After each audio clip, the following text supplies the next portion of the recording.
I think it would be ignorant of me to not think that this was something beyond our scope as far as what we have on Earth. So I've seen that. And I've read a lot, like you have, of other people who are seemingly trustworthy, educated people who have seen similar things, who have had, it's not always just the kook in the cornfield said, I saw a UFO. There are people in science, educated people who have seen it. So fighter pilots, commercial pilots. Did you see the most recent one? There was a woman who was a model who was on a plane. Did you see that, Jamie?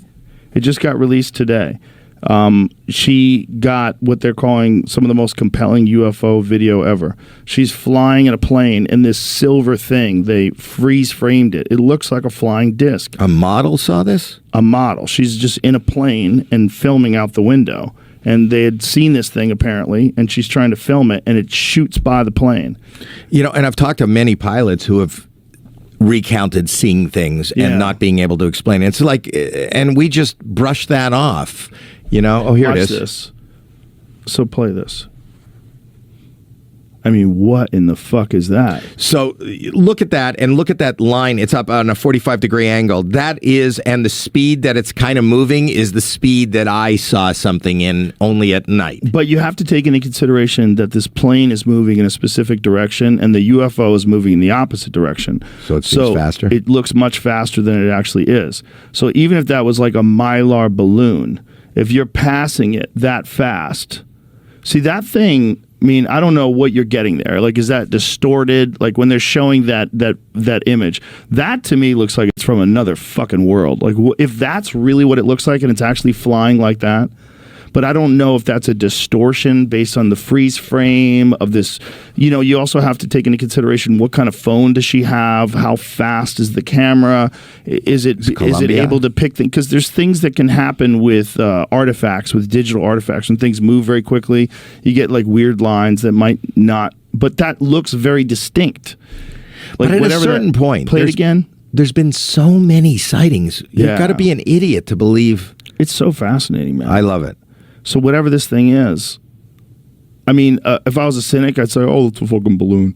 But it is weird because it's not moving that fast. If the plane is moving, it's a propeller plane.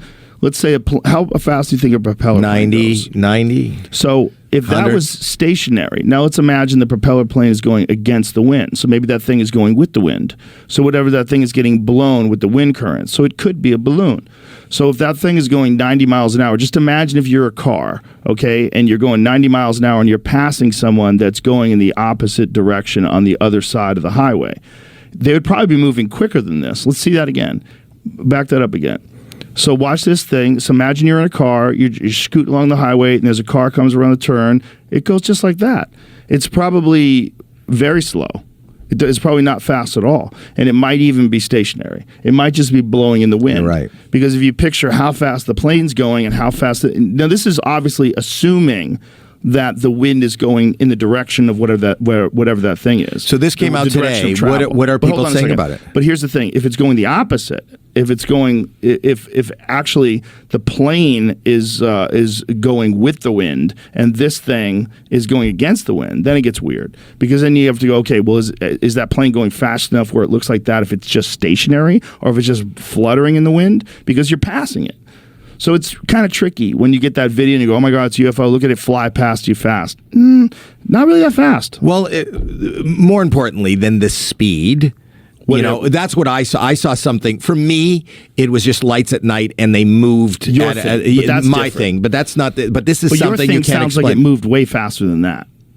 It did. Yeah. It did. I've never seen anything disappear like that. And more importantly, I have a witness. Yeah. I was sitting there at the same time, and we were driving because we thought it was a big accident. Maybe there was a train crash or something. Were there other people on the highway? No, it was just me and her about midnight, and it was in a north of Toronto. We were heading up north, but she'll tell you the same story, and we're both not, Do you know the Betty and Barney Hill story? No. That's an amazing story. It's one of the very first UFO abduction stories, and I think it was from 1950s, somewhere around then.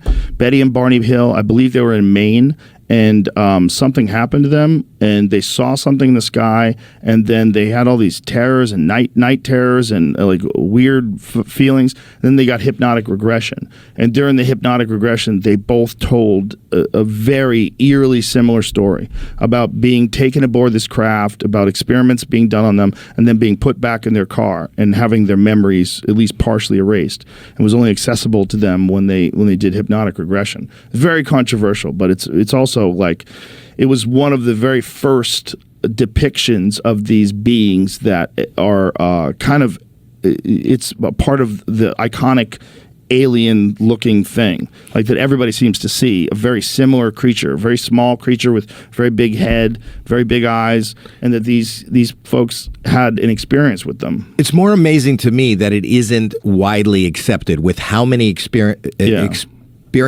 have been written about, have been documented, even by military pilots and Barney and his wife. Well, don't you think there's more people that accept it now? Like Michio Kaku talks about it now openly, whereas Michio Kaku is a very like straight-laced physicist who his entire career has just advocated based on science and evidence, and he's very rational. He's a great communicator, but now he's turned the corner where he says the amount of evidence that is available now, the side of the critic is the one that has very little evidence.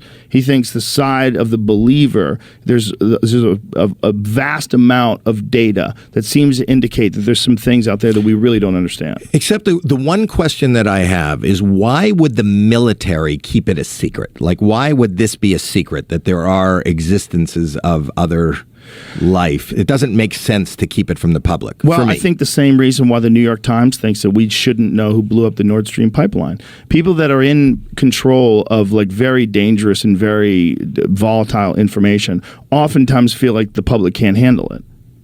That's a common theme. I mean, that's one of the reasons why people want to stop even like obvious silly stuff on the internet. You know, like there's people that advocate to stopping people that believe in the earth being flat. Like, well, come on. Like, at what point in time do you just let people believe stuff? At what point in time do you advocate to, like, for the most gullible folks amongst us who have the worst confirmation bias, to, like, protect them from information?